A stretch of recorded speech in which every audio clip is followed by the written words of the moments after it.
क्रांति के बाद राजतंत्र का अंत हो चुका था। देश में डेमोक्रेसी लाने की कोशिश हो रही थी, लेकिन क्रांति के बाद भी फ्रांस में राजनीतिक अशांति, आर्थिक संकट और अंदरूनी विदेशी युद्ध जो जैस जारी थे। ऐसे समय में एक मजबूत और सक्षम नेता की ज़रूरत थी, जो देश को एकता और स्थिरता दे सके। 1799 में जब डायरेक्टरी लोगों का विश्वास खो चुकी थी, तब नेपोलियन ने अपने साथी नेताओं के साथ मिलकर कूप ऑफ 18 बर्मायर के माध्यम से 9 नवंबर 1799 को सरकार का तख्ता पलट दिया। इस घटना के बाद उसने अपने आप को फर्स्ट काउंसिल घोषित किया, जिसका मतलब था कि उसके पास देश के सबसे बड़े फैसले लेने की शक्ति थी। नेपोलियन उस समय का एक सफल सैनिक था, जिसे इटली और इजिप्ट में जीत के बाद काफ़ी प्रसिद्धि मिली थी। उसके युद्ध में निपुणता, प्रभावी नेतृत्व और लोकप्रियता के कारण उसने लोगों का विश्वास जीता और इसी कारण वह उस तख्तापलट को करने में सफल रहा। नेपोलियन ने खुद को 1804 में फ्रांस का सम्राट घोषित कर दिया और सबसे खास बात ये थी कि ये जो उस समय जो उसके सर पर ताज रखा गया था, वो रोम के किसी पोप ने नहीं रखा था, बल्कि नेपोलियन ने खुद अपने सर पर उस ताज को पहना, जिसके माध्यम से उसने ये दिखाने की कोशिश करी कि उसकी ताकत किसी धार्मिक प्रधानता से नहीं है, बल्कि उसकी खुद की क्षमता से आई है। नेपोलियन के पावर में आने के बाद फ्रांस की हालत में काफ़ी सुधार हुआ। उसने कई महत्वपूर्ण सुधार किए, जिन्होंने फ्रांस को राजनैतिक, सामाजिक और आर्थिक रूप से मजबूत बनाया। उसने कानूनी सुधार किए। नेपोलियन ने 1804 में सिविल कोड या फिर नेपोलियन का कोड लागू किया, जिसमें सभी नागरिकों को कानून के सामने बराबरी दी गई। जाति, धर्म, जन्म या स्टेटस के आधार पर भेदभाव समाप्त किया गया। संपत्ति के अधिकार, विवाह और उत्तराधिकार से जुड़े हुए नए कानून लाए गए। नेपोलियन ने गवर्नमेंट स्कूल्स बनवाए। शिक्षा को अनुशासित और देशभक्त बनाने वाला बनाया गया। ये स्कूल मेनली लड़कों के लिए थे, जिससे देश के लिए एक मजबूत नौजवान पीढ़ी को तैयार किया जा सके। इतना ही नहीं, आर्थिक सुधार के लिए उसने बैंक ऑफ फ्रांस की स्थापना की, जिससे अर्थव्यवस्था काफ़ी हद तक सुधरी। कर प्रणाली को सुधारा गया और अब सभी लोगों को बराबरी से टैक्स देने के लिए बोला गया। उद्योग और व्यापार को बढ़ावा मिला। उसने जो योग्य लोग थे उनका चुनाव किया। वो मेरिट के आधार पर लोगों को सरकारी नौकरी देता था।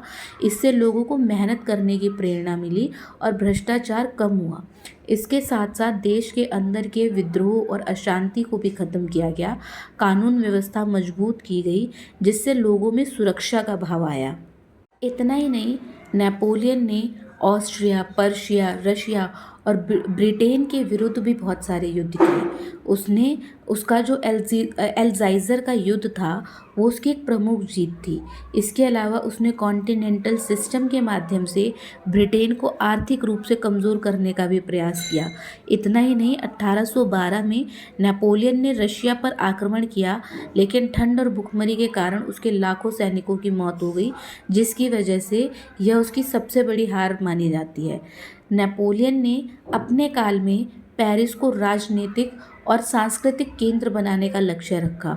उसने वहाँ नई सड़कें बनाई, नए पुल बनाए, नई इमारतों का और नए बागों का निर्माण करवाया। उसने वहाँ पर बहुत सारे कंस्ट्रक्शन वर्क करवाए, जिसने पेरिस की पूरी तरीके से दशा ही सुधार के रख दी। उसने पेरिस में सफाई पर, बिजली पर और सरकारी इमारतों पर सुधार करके काम किया।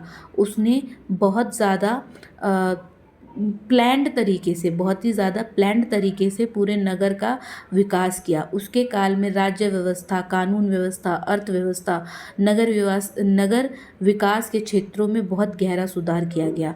उसने पेरिस को एक मॉडर्न, सुशासित और भव्य नगर बनाने की कोशिश की, जिसमें वो बहुत हद तक सफल भी रहा।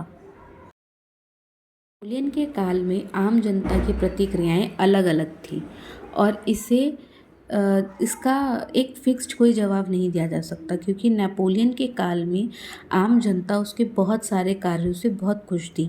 जैसे कि जो आर्थिक सुधार लाया गया था, या फिर जो नेपोलियन ने नेपोलिक कोड लगाया गया था जहाँ सभी नागरिकों को बराबरी का अधिकार मिला था, या जो उसने बैंक ऑफ फ्रांस बनाया था, या फिर जो उसने किसानों को ज़मीन पर अधिकार दिलवाया था, उसने जो निर्माण करवाए, जो सुरक्षा पर ध्यान दिया, और बहुत सारा रोजगार और विकास जो था वो लोगों को दिया, जिसकी वजह से आम जनता बहुत खुश थी। लेकिन कुछ लोग उसमें ऐसे भी थे जो नेपोलियन से नाराज़ थे। उनका कारण था कि भाई नेपोलियन ने खुद को तानाशाह घोषित कर दिया था और लोकतांत्रिक अधिकारों की कमी कर दी थी। जैसे तैसे तो वो बेचारे क्रांति लाके लोकतंत्र लेकर आए थे, राजतंत्र हटा के, लेकिन यहाँ पर फिर से लोकतंत्र की जगह राजतंत्र आ चुका था। उसने भी बाकी जो पहले रोबेस्पियर वगैरह थे उन्हीं की तरह जो अपने विद्रोही होते थे उनको दबा दिया, या उन्हें गद्दार या फिर विद्रोही बनाकर उनको मरवा दिया। इसके अलावा लोगों का उससे गुस्सा होने का एक कारण ये भी था कि नेपोलियन ने 1803 से लेकर 1815 के बीच में बहुत सारी लड़ाई लड़ी, जिनको नेपोलिक वॉर्स कहा जाता है। और इन लड़ाई को लड़ने में उसने अपना बहुत सारा समय और बहुत सारा रिसोर्स लगा दिया था, जिससे देश की अर्थव्यवस्था पर भारी बोझ पड़ चुका था। युद्ध के कारण भूखमरी, भय जैसी जो कंडीशन थी वो वहाँ पर हो चुकी थी, और उस समय देश के कई इलाकों में, कई क्षेत्रों में खाने और सामान की कमी हो गई थी।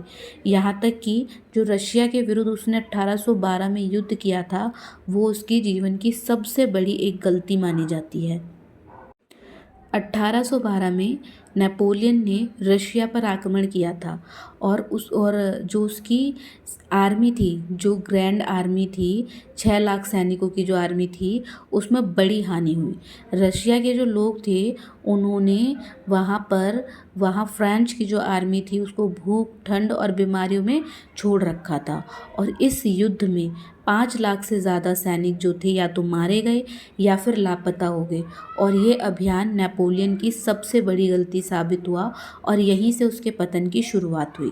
रशिया की हार के बाद ब्रिटेन, ऑस्ट्रिया, पर्शिया और स्वीडन ने मिलकर छठी गठबंधन सेना यानी कि सिक्स्थ कोलाइटन बनाई, और इन सब ने मिलकर नेपोलियन के विरुद्ध जंग छेड़ दी। 1813 में बैटल ऑफ नेशन लड़ा गया, जहाँ पर नेपोलियन को भारी हार मिली, और यह उसके लिए सबसे बड़ी हार थी। नेपोलियन 1814 में जब फ्रेंच आर्मी पेरिस की रक्षा भी नहीं कर पाई, तो नेपोलियन ने खुद जो था वो तख्त को छोड़ दिया गया, और उस समय उसे एल्बा द्वीप में वनवास दिया गया। एल्बा द्वीप इटली के पास एक छोटा सा आइलैंड था। यहाँ उसे कुछ सैनिक और कुछ अधिकार के साथ भेजा गया था। यहाँ उसके पास कुछ सैनिक और अधिकार तो थे, लेकिन उसके पास राजा का कोई अधिकार नहीं था, और अब वो एक राजा नहीं था। एल्बा से 1815 में किसी प्रकार नेपोलियन चुपके से फ्रांस में वापस आया, जहां लोगों ने उसका जोश देखकर दोबारा उसको मौका दिया, दोबारा उसके साथ हुए, और मार्च 1815 में नेपोलियन ने दोबारा पेरिस पर कब्जा किया और एक बार फिर से शासन संभाला। लेकिन इस बार का जो उसका शासन था वो 100 दिनों का शासन था, इसलिए इसे 100 डेज रूल भी कहा जाता है। 18 जून 1815 को नेपोलियन ने वाटरलू में ब्रिटेन के ड्यूक ऑफ वेलिंगटन और पर्शियन सेनापति के साथ युद्ध किया। यहाँ उसकी अंतिम और निर्धारक हार हुई। उसकी फौज लगातार युद्ध से थक चुकी थी, और उसकी सारी युद्ध नीति यहाँ पर फेल हो चुकी थी। अब की बार युद्ध में हारने पर नेपोलियन को सेंट हेलेना भेजा गया, जो कि एक दूरस्थल द्वीप था, जो कि साउथ अटलांटिक ओशन के पास पड़ता था, जहां से भागकर वापस आना नेपोलियन के लिए लगभग नामुमकिन था। वहां उसे कैदियों जैसा जीवन बिताना पड़ा, और आखिरकार 5 मई 1821 को उसकी मृत्यु हो गई, जिसका संभावित कारण कुछ लोग पेट का कैंसर बताते हैं, और कुछ इतिहासकार ऐसा मानते हैं कि उनको जहर दिया गया था, लेकिन अभी तक इसकी कोई पुष्टि नहीं की गई है। नेपोलियन की लाश को वापस 1840 में फ्रांस लाया गया, जहां पेरिस में उसका समाधि स्थल बनाया गया, जो आज भी वहां पर स्थित है। आज भी नेपोलियन को एक महान योद्धा, नीति शास्त्रज्ञ और एक विवादित तानाशाह के रूप में देखा जाता है।